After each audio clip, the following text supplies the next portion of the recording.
year 2023, we have been very busy. This division has three core sections: innovative finance and capital market, energy, infrastructure and services, and agriculture and business enabling environment. We have been busy along these three sections. If you take the energy, infrastructure and services section, one of the things that we try to do is to crowd in private sector investment. But you will not succeed in doing that if the regulatory environment is not conducive for the private sector to come in. And what do I mean by conducive? It means that it should be open. There should be a clear plan, clear strategy, clear objectives that will show the investors that the governments know where they are going. Should be attractive. There should, to the extent possible, be some incentives to attract investment. And it should be ready. For instance, you develop or generate energy, there should be the infrastructure to feed in. That's why we have done reviews of the regulatory environment in 16 countries. And we have used these reviews actually to develop a continental framework. And here's the result. This framework that we developed with African Union was adopted by African ministers responsible for energy and transport at their last STC meeting just a couple of months ago in Zanzibar. So that's one big result. Again, in transport, we have been working to improve connectivity, reduce the cost of air transport on the continent. And one way of doing that is to fully implement the single African air transport market. That's why we have undertaken gap assessments in at least 6 African countries. And based on those assessments, we have been able to work with them to develop action plans that will remove the bottlenecks in air transport connectivity. Now, in the area of innovative finance and capital market, we have also been very busy.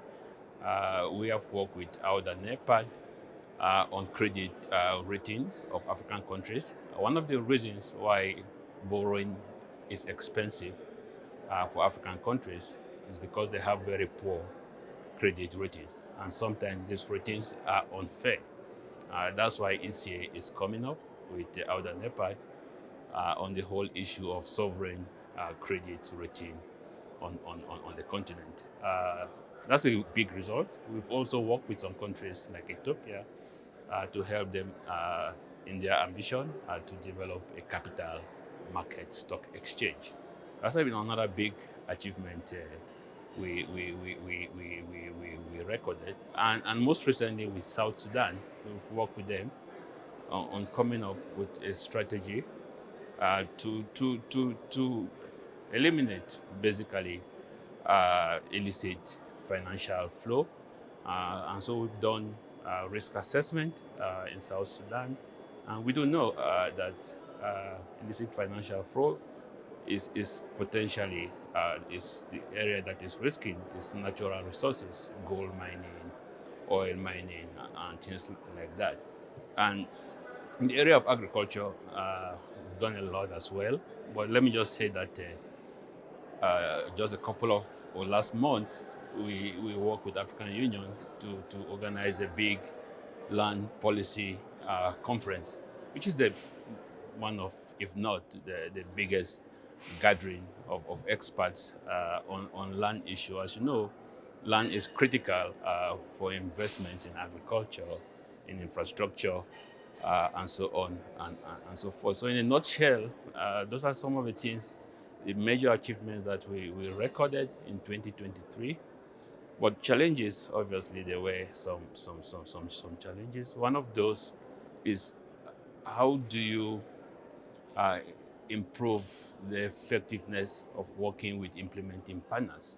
Because some of the projects we implement at the national level, we work with ministries, with other organizations, and so their pace of doing things is not necessarily the pace of ECA, and so there's that challenge of increasing the effectiveness of working with our partners. Obviously, The demand for our support is very huge.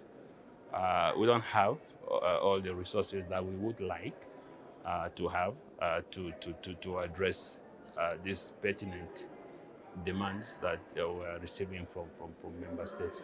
And so we are trying to work with partners to jointly mobilize resources to make sure that we meet the needs of our beneficiaries. Now, going forward, 2024 is going to be very interesting for us.